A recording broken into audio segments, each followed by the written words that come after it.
tip of the cap. No. Also, like, imagine being the tournament director, Morgan. You got 2,000. Well, what you'll find is there'll be the tournament director, Nate Henold, but then there'll be a director for every single course as well. So it'll be split up. Yeah. Each division will probably have its own. It'll be every course. There'll be an actual director on every single course. Excellent. Right. So you're going to that event, and then you've got Worlds 4 days later. Well, no, 2 days later. It's not. Yeah, 2 days. That's right. The start of Ledgestone is August the 2nd, and the start of Am Worlds is the 6th. So 4 days later. Yeah. Wowza. Yeah, so the stream has stopped. I don't know why.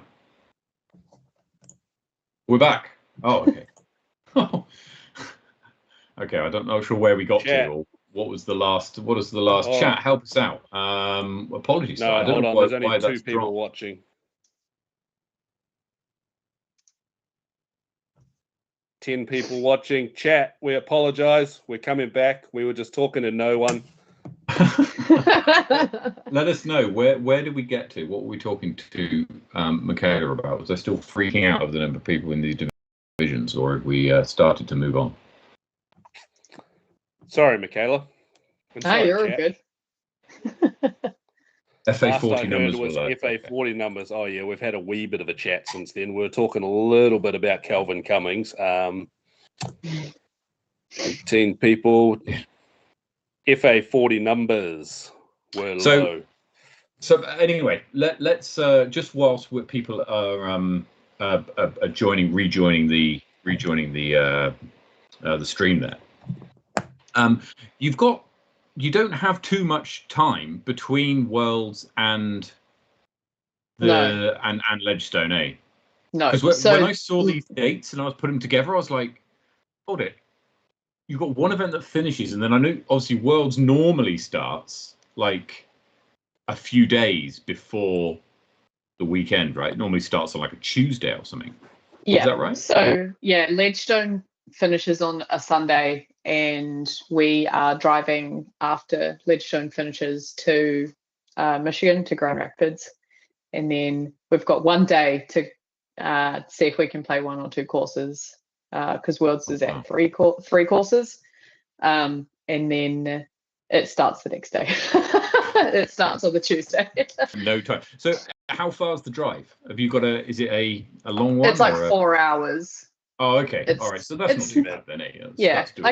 It's what we do in New Zealand when, you finish playing Topor on a Sunday and then you drive back to Palmy. So too right. Yeah.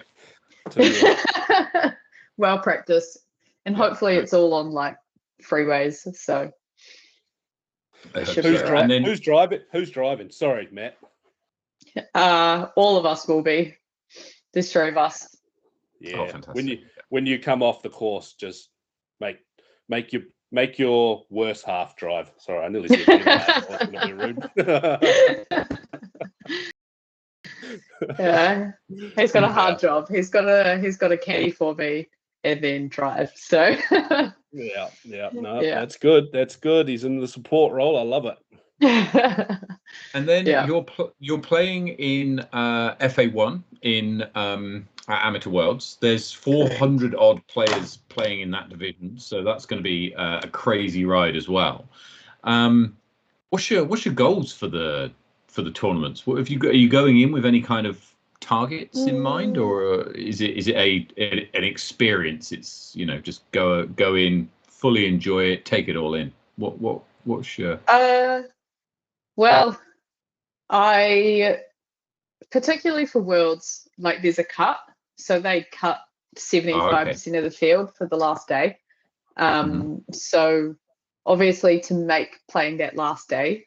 But also in terms of like ratings for everyone, I don't know how my rating's going to stack up against like American players, because you guys, you play in New Zealand a lot, so we get compared to a lot of New Zealand players, and sometimes when you go overseas, that rating is like a little bit lower than what you would be playing in New Zealand. But difficult. I had the same opinion on this, but then when I did go out and play just recently, I actually feel like I had quite an advantage over a lot of players that were rated a hell of a lot higher than I was, and I wasn't particularly playing that good. And I think you're going to be good. I think you're going to be well inside that top 50% at very least. Yeah. So is it the top 25%? Top 25%. Okay, so you need to be in the top 30 for probably top 29. I'm actually, Amy and I are rated inside the top 20 at the moment. So we're rated like 15th and 20th or 19th and 20th. And we think that there might be that sort of dampening of the ratings a touch because of states versus non-states. So and there's obviously 119 people, and there is a lot of people. So like, even though I'm rated, top 20 players, there's about 10 players who are that more FPO rating, that more like 9-15 rating of players. And so there's a whole chunk of people which is like 840 to 880. Mm-hmm. It's quite a large proportion of the field. And when you think about rating points, it's only 1 to 4 shots per every bracket, that 40-point bracket. So it'll be interesting to see how it goes. You know what? Don't even worry about that. Just get in there and get the job done, because I reckon you've got what it takes. I think you and Amy are going to be right there. Yeah, I think it'll be cool, and especially for Ledgestone as well. Like, there's some people who are playing in Worlds who are playing Ledgestone, and we're ranked higher for that. So, get on lead card for that. That'd be pretty fun goal. Oh yeah, absolutely. Yeah, absolutely. Yeah, we'll certainly be following it. And all of this trip is coming off the back of what's been a pretty successful year, honestly, that you've had so far in 24. Several tournament wins. There's 6 tournament wins that you've had. 5 tournament wins, 2 second places, 2 third places. So, I mean, do any of those events stand out to you as ones that are like particularly your favourite events, either because you did particularly well or that you enjoyed the experience? I think one of my good wins that I had was Te Kuiti. And the reason I say that is because I haven't been playing very long. I've been playing just over 2 years now, so I haven't got to play a lot of tournaments twice. But it's one of the few tournaments, like, I've come back for a second time to play essentially the same tees, and I managed to win, but also improve on my score so much. I think I shot like 20 or 30 shots better than I did the previous year. Wow. Yeah. So it was like my average for the tournament last year was like 805 or something, and this year I think I just about hit 900 for it. So wow. It was one of those tournaments I was quite proud about how I played. Wow. Yeah. You should be, absolutely. So do you think you'll turn pro after, like, pro as in taking cash and everything, like after this trip to the States? Probably, yeah. That's the goal. So, a lot of people do it, right? It Yeah. wouldn't be, we've seen a lot of people do it recently, so that you wouldn't be alone in that at all. Yeah. I do want to play Topor. I love playing Topor, and that's an amateur only event, so I can't take cash until that one. Yeah. After that one. Yeah. So it's like October or something. But, yeah. Excellent. And obviously, Nationals champ, and you were on the feature card of, was it Topor that you were on the feature card for? Yes. Correct. And you were on the feature card with Juliana Korver, Zoe Andyke. Yeah, and Nicholas Stout. And Nicholas Stout. What an experience. Oh, man. Yeah.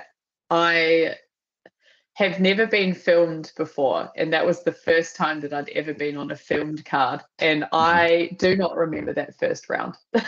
Oh, really? It's so stressful, right? It was so nerve-wracking, and like it's so stressful. Like you're playing with these pros, and they're rated 100 points higher than you, and they get paid to do this for a job, and I'm just out here like, this is what I do for fun, you know. It's a really interesting kind of thing, because I mean, you had kind of the double whammy, right? You had it's one thing to be filmed on coverage that will be seen by people, and then it's quite another to play on the same card as some of the best players in the game, and in the case of Juliana Korver, some of the best players who have ever played the game, right? And so but to have both of them at the same time, in a course that actually you probably know relatively well, Topor, you've played it a bunch of times. Yeah, it was an adjusted Topor. I'm just going to put that out there. So. It would have been adjusted, but what I'm saying is that the environment was familiar, right? So correct. You would have. It's in New Zealand. You know the people around. You are probably staying at a friend's house. You've got all of these kind of things which are kind of very familiar, and then you've got these two very stressful kind of triggers which are applying to your round.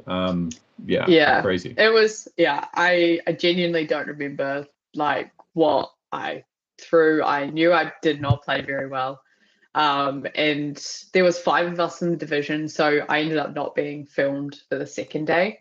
But my goal was, before going into the tournament, because I knew I was on feature card, I was like, I want to be on feature card or lead card for the last round.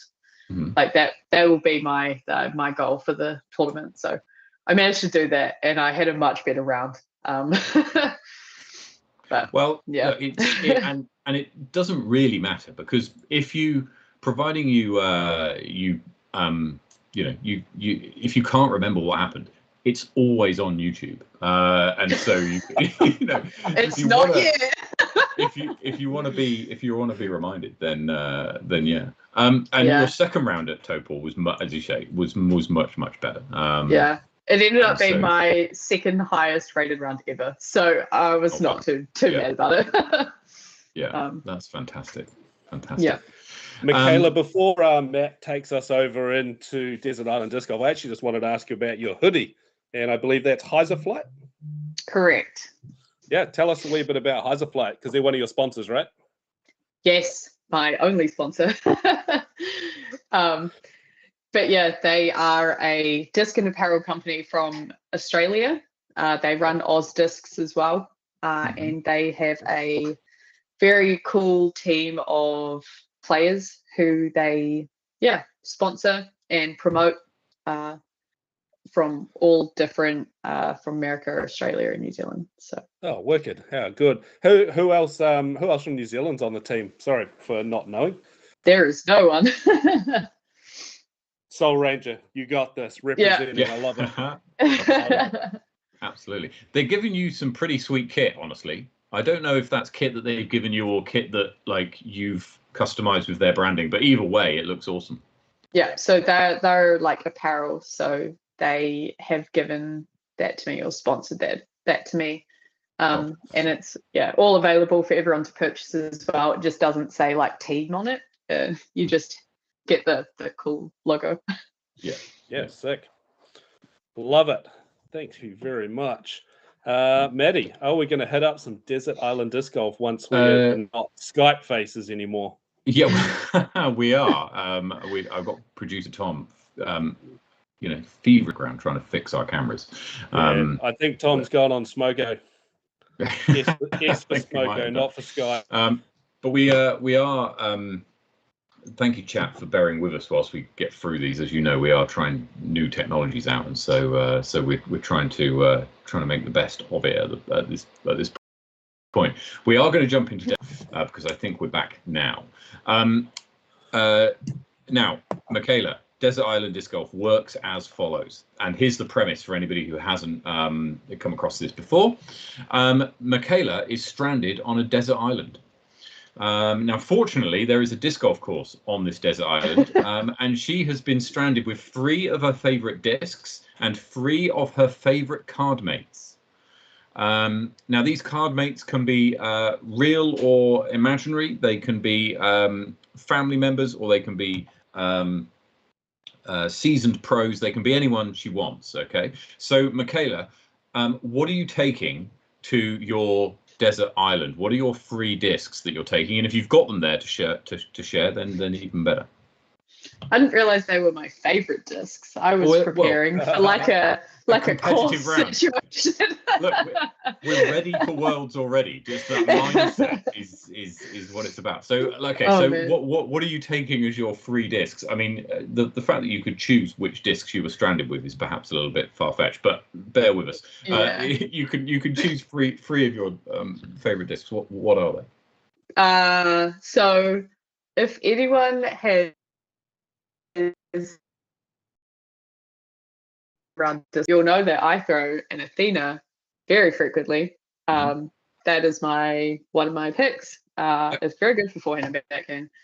My second pick is a Zone for the exact same reasons. Yeah, those discs are very familiar from that round I played at the weekend with you. Those, yeah, I recognise those ones. Yeah. Yeah, and then my third disc is a throwing putter, which is this beautiful swirly Hope that I. Oh, so you like the Hope, eh? Is that that's relatively new? Yes, it came in the Latitude 64 grand box that they did with the new prototype discs at the end of last year. I got one myself. That thing is pretty. I like that a lot. It's so gorgeous. How do you find that it flies? Very straight. Very straight. Yeah. No, I mean that's good for a throwing putter. That's what you want, right? That's the whole point of a throwing putter. And it's really good if you want to putt in the wind as well. Okay. I don't know if it's like the plastic type or what it is, but it's that royal plastic type A that they've that is you perhaps more associate with drivers, but it's on a putter this time. Yeah, and it's just beautiful to like hold. So. Fantastic. Yeah. Okay, and who are your 3 card mates? Who are you taking with you to this desert island? Who am I taking with me? Oh man, I would never force anyone to go to a desert island. But nah, steal them away. You would never see. But nah, I really love playing with Amy and Katie and Hannah. So they're 3 FA1 ladies who I get to play with quite a lot, and honestly, some really fun rounds when we're out playing together. So that's my picks. I think there'd be 3 very willing participants of the Island Disc Golf Paradise trip. Correct. Forced or not forced. Yeah. Yeah, absolutely. So you're there to win, right? We know that. Always. Competitive spirit runs strong. So at least when you do get picked up off this desert island, the first thing you can say is, well, let's just clarify something. I won. So yeah, at least I won. That's all that matters. Fantastic. Right, now we're going to jump into the Sweep Chain Safari. Now, I don't know if you've heard about this. This is 18 questions where we get to know you a little bit more. No, they're ever so easy. Okay, 18 questions. The first 9 is the family-friendly front 9. Same 9 questions to every person every week. And then we've got a safari back 9. And the safari back 9 takes the form of a this or that. Okay, so you choose which one of the 2 that you prefer. But the family-friendly front 9, here we go. Are you ready? No. Question number 1. Question number 1. What's your name? Michaela. Where were you born? Rotorua. Where do you live now? Halcombe. How many years have you been playing? Just on 2 years. What's your PDGA number? 207615. Who's your favourite MPO player?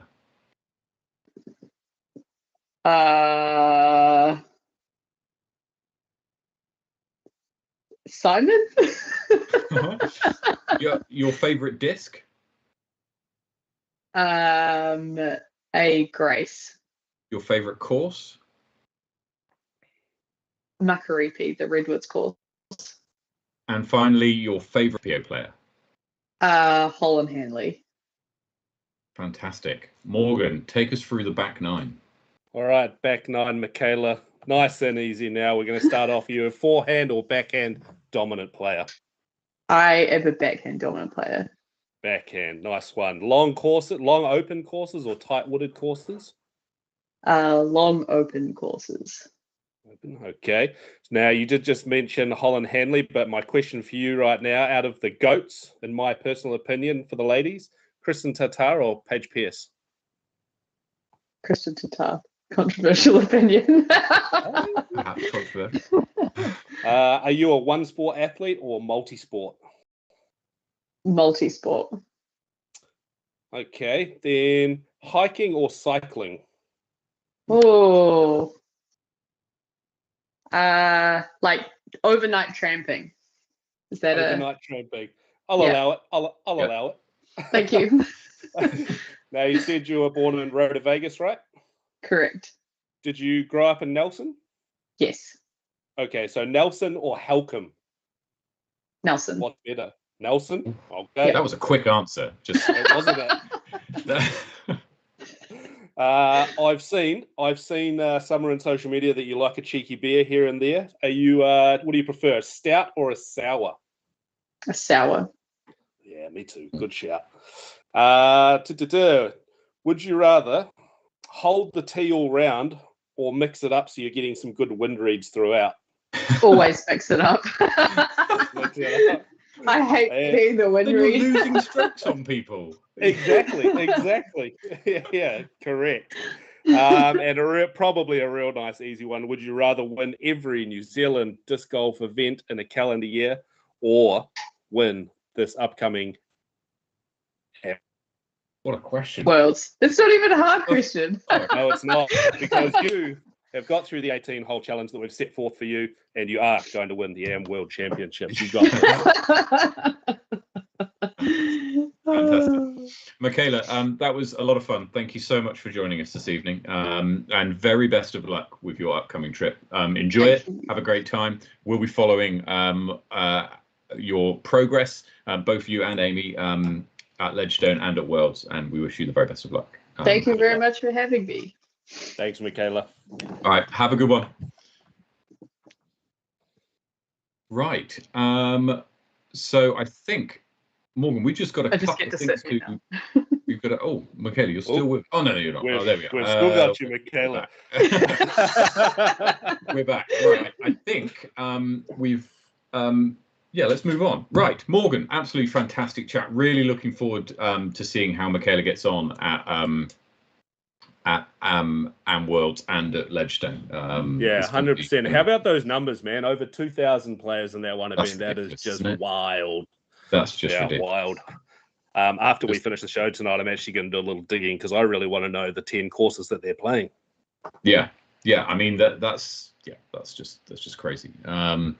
Anyway, right now we've got something new that we wanted to tell everybody about today. Which is quite exciting. Now you might have seen this before. Now this is really a kind of a thing that's, well, look, I'll say it like this: if you're a fan of the show and you like what we do and you think that what we do is a cool thing, if you want to support us in a slightly different way than tuning in every Thursday night, then you can head over to our Patreon page, which we set up. I think it might be appearing on the screen shortly. So patreon.com/sweetchainlive, and we've got a number of tiers that you can join in at, and each one brings different benefits. Some of them will give benefits in the form of extra entries into our giveaways that we do. Morgan, we haven't done a giveaway in a while. We'll need to do another one of those. You know what, Matt? I was actually just looking for. We're at 388 subscribers, 12 more to go.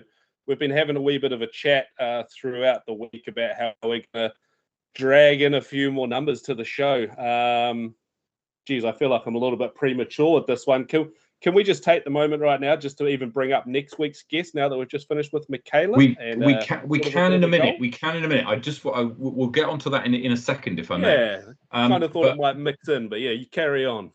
With regards to the Patreon, if you want to get involved, head over to patreon.com/sweetchainlive. There's a number of different tiers that start off at just $5 a month. And what that will do is it will get you extra entries into our giveaways, and some of the other tiers give you exclusive access to some of the merchandise, Sweet Chain Live merchandise, which will be coming out. And we've also got some exciting videos in the pipeline that will be exclusive to our supporters as well. You'll get your name highlighted on the intro and outro of the shows to show our support. So if that's something that you want to get involved in, then head over to our Patreon. It's of course the show will remain free of charge every Thursday, live at 9. And talking of that, Morgan, our guest for next week. Who is our guest for next week? Yeah, so our guest for next week is Mr. Luke Turnbull from Australia, brother from another mother from another coast. Who's Luke Turnbull? Because some people may not know. Yeah, sure. So Luke, not someone that I am familiar with, and I don't want to get this wrong. I believe Luke is on the Australian Disc Golf Board, and he's also a member of the PDGA community who has put his name in the hat for the PDGA Board of Directors. Is that correct? I think so. Yes. Yeah. So we're going to talk to. We've sort of had a bit of a read through of all the information he's put out on himself, and super exciting. There's a lot of stuff that he can really help with disc golf in Oceania. So not just Australia, New Zealand, all of the Asian islands. In the South Pacific. So really excited to see what he has to say in the chat next week. Yeah, it'd be interesting to hear how it would be also great. I don't know if there's too many representatives from this side of the world that have been on the PDGA board of directors previously, but it would be fantastic to have a voice on that board from somebody who comes from this neck of the woods, if you like, and can provide the context that might benefit New Zealand and Australian disc golfers. So yeah, very much looking forward to that. Luke Turnbull next week on the show. So look out for that live at 9 next Thursday. We've got a bit of a gap, but in upcoming tournaments. Just a little bit. Let's have a look at some of the upcoming tournaments. We've got Tucker Beach Rush is the next one, which is at the end of July. Then the Small Bone Slam, which is sold out. 2 hours for selling out last night. How cool is that? Crazy. Yeah, that's crazy. Blood Sacrifice is still available. That's on the 24th of August. The Midwinter Classic is also on the 24th of August down in Dunedin. That's sold out. I've been told that the Kapiti Knees Up, which is a little tournament run in El Rancho, in just outside Wellington, is also scheduled for that same weekend, the 25th of August. Weekend after that, Disc Daddies present the BDE in Christchurch. Hagley Huck sold out on the 15th of September. Flight Park Open 21st, 22nd. Then the final Meltdown, which is the second in the Black Ice Duel events in Dunedin. That's already sold out. And then it's the Topor Thermal Throwdown. Really looking forward to this. Registration opens in 11 days. And then you've got Owaka, the Extreme, which is filling up fast, right? There's an extended, larger field because it's North Island champs this year, but it's got slightly bigger and is selling out fast. Then Wahitapu in November, Day at the Lake in December, and Nationals in February. Registration for Nationals opens on the 1st of September. So date for your diaries. That's not too long away. That's going to jump up on us, Morgan. That's only 7 shows away, right? It's until registration. I mean, the whole year is going to jump up on us if we're honest about it. That's just the way things go. But yeah, absolutely. Man, just going back to Small Bone, pretty awesome to see that event sell out in just a couple of hours. I think the wait list is about a dozen deep already. Wow. We'll see if they can make anything happen there. The course is not extremely large and probably not able to add too many more players if they were to go down that route. Mm-hmm. Oh, just exciting, man. I signed up for that one last night, and I'm going to tag team it with a couple of days skiing up in the Canterbury Ranges. If anyone's around the neighbourhood and fancies a ski. Let's just take a quick look at the power rankings whilst we're here. So there's been some change in the power rankings in the FPO division. Marie Cummings moves up 4 places to 17th. And then the bunch of players who all moved up 1 spot was due to Laura Keistrup falling out of the power rankings due to number of events played. In the MPO division, Sebastian Faulkner drops 1 spot to 9th. Sergei Sanin moves up 32 spaces to 14th. Jack Maffey up 18 spaces to 19th. And I think that more or less does it for us for this week, other than to say very best of luck to Alison Tweedy and Sarah Wadsworth, who are both competing this weekend. And it's the juniors it's the juniors first, so sorry, not the juniors first, the doubles. The doubles first is the first event. So just so that you're kind of across this, their first event is they've got all the skills competitions on Saturday and Sunday of this weekend, and then on divisional doubles is on the Sunday, which is the 14th, which will be our Monday, or Sunday evening into Monday morning. And then juniors kicks off on Tuesday, so that's Wednesday morning for us. And then depending on where the cards haven't been released yet, but depending on where they play and stuff, there's 460 juniors competing in that tournament, which is just mental. Alison Tweedy's competing in FJ15. And Sarah Wadsworth's competing in FJ10, both in some pretty good divisions, and both have got a pretty good chance, honestly, of doing pretty well. So we're going to be following them this week as well. So tune into the PDGA Live app to get yourself on and following their progress. But other than that, Morgan, I think we're more or less done. I think we're done, Matt. And as I got told to do last week and I didn't do, Matt, say the thing.